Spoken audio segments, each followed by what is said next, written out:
Good morning, everyone. Happy Friday. Obviously, it's 11 a.m. instead of 10 a.m., and this time has worked out so much better for me. Not feeling quite so rushed and anxious about getting everything done before the video. So thanks for bearing with me in the change. But today I'm going to talk about the importance of connecting our goal to our values. I'm going to start by talking about one of my own values and how that impacts my goals and the actions that I take. So one of my core values is building up other people, but especially building up other women. That directly connects to my goal of building a business by helping other women thrive. Because I believe that when others thrive, we all thrive. So here are a few ways that plays out. I am blessed to interact with a woman named Lucy who is hard of hearing over on Twitter. So through my interactions with her, I have learned the importance of making things accessible to all people. This leads me to capitalizing my words in my hashtags so that screen readers can read them. It also leads to me wanting to have captions for my videos. They're not captioned immediately when I go live, but it is important to me that those captions do happen. So because, again, I have this value of building up other women, I hired a freelance transcriptionist by the name of Fael. She's an amazing person and also a wonderful friend, rather than using an automated service for the transcripts. Another woman, my awesome VA, Rochelle, further makes this possible because I send her the transcripts when they're done and she uploads them to the YouTube video. So there's certainly more that I can be doing in making my content accessible, but I'm doing the best with the time and finances and tools that I have available to me right now in alignment with my values. But in addition, knowing that I'm paying these women for their skills makes me even more determined that my business succeed because I want to continue having the ability to do so. So this is a small example of how I aligned my values to my goal right from the beginning. So here are some things to consider with your own goal or habit. What are my core values? Are they my family, my faith, having energy and focus to be present in what I'm doing at any given moment?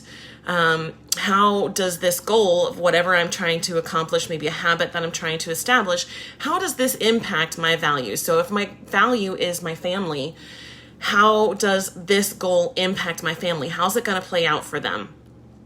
What are the costs if I make this change? So what are the costs to me? What are some of the things that are going to come up?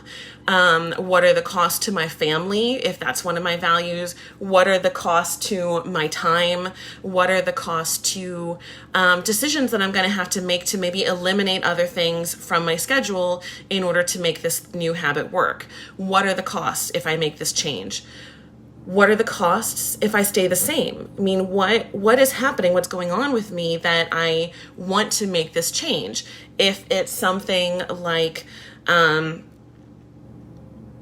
making, my example of having captions available for my videos, what are the costs if it stays the same? Well, the costs, from when I very first started and didn't have captions, the costs were that those videos were not accessible to people who were hard of hearing. And that was not in alignment with my values, and that was not something that was acceptable to me. So the cost was, missing an opportunity to reach other women who might really need to hear what I have to say, but literally can't hear it. And so I need to do something else to make that available to them. What are the benefits if I make this change? Again, in my example, the benefits were that it would be accessible to other women or even other men who may watch my videos, who may be hard of hearing or deaf and, would not have access to that content any other way. So that is a benefit. Another benefit that you might consider is, what is the benefit to my family if I make this change? How is this going to impact them in a positive way? Again, looking at the other side of things, what are the benefits if I stay the same? So, be honest, there is a reason you've been on the struggle bus with making the change, right? There is going to be a benefit to not making the change. In my case, a benefit might be not having to pay other people, when I was just getting started with my business. But because of my values, that benefit was not enough to offset the benefits of making the change. So, you kind of want to do a cost benefit analysis of how, the cost of making the change, the cost of staying the same, the benefit of making the change, the benefit of staying the same, and how all of those questions align with your values, because that's really going to be what drives the energy towards making the change and towards figuring out a way to make it work. And all of these questions are really a way to work through two very vital pieces of information as you set your goal. One, what is it that I want? Like, what truly is it that I want, that I think this goal is going to accomplish? And two, why is that important? Even Jesus would ask people before he healed them, what do you want me to do for you? Like, they needed to be clear, I want you to heal me in order to get the healing. He wasn't just going to be running up to them and be like, I know what you need, and just give them that. No, what he did was he asked them, what do you want? And they needed to figure out what was important to them, why it was important to them, and ask him for it. So those are important as we're setting our own goals. What is important? What do we want? Why do we want it? Why is that important to us? Because that is going to drive the energy to ask for it, to make the changes in our lives that are going to make it happen. So these big two may seem easy, but sometimes you need to peel back the layers on them. I had a client who was struggling with taking her supplements 4 times a day. Maybe to you that doesn't seem like a big deal. Maybe to you that sounds like a lot. We all follow different ways on this. But when I asked her at first why it was important, she talked about the ways that taking them impacted her body. This is good. It's definitely important to want to take care of yourself. But as we further discussed, other impacts of taking these supplements came to light. So taking these supplements helped her not feel like she was walking around in a mental fog. She woke up in the morning more rested, more ready for the day. Her nerve endings were less susceptible to stress. She was not as short-tempered. And all of these things impacted how she interacted with her family, which is one of her huge core values. She watches her grandchildren every day, and most mornings waking up feeling groggy or going throughout the day in a mental fog meant she wasn't present with them when she wanted to be able to enjoy that time. Feeling short-tempered for her meant that her interactions with other families was not always pleasant for her or for them. So once we connected her goal to one of her core values, to her why, her important why of why it was important, it added more weight behind why she wanted to make that change. And once we had a strong why, the question of how became a lot easier.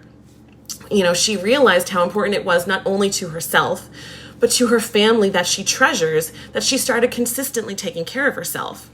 And another thing that we noted through the course of exploring that is what a good example she was setting for her adult children and for her little grandchildren, that it is more than okay to take care of yourself and that everyone around you benefits when you do. You see, sometimes these seemingly little things, these little habits that you're trying to implement into your life can take up big space in your mind. They can drain your energy, drain your focus, and just get in the way of the goals and dreams that you have. And that's why I'm launching a group coaching program starting August 26th. It's all around habits, the habits that you know will help you, but that you haven't been able to work into your life in a sustainable way.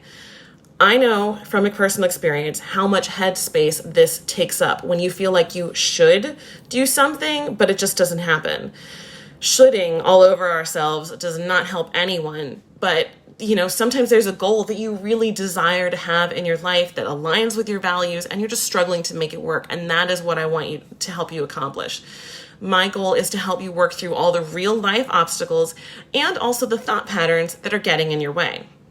I have helped so many people over the years, even long before I started coaching, cut through the overwhelm and actually start to make it work. And I can't wait to help you. So drop a comment below or send me a DM if you would like to learn more. I'm really excited about, this group coaching program because, like I said, I know from experience how much headspace these little habits can take up. And that doesn't need to be getting in your way anymore. It is so something that we can work past and we can really tackle all these obstacles. And this is the way I can help you do that. So I hope you all have a great weekend and I'll talk to you next week. Bye.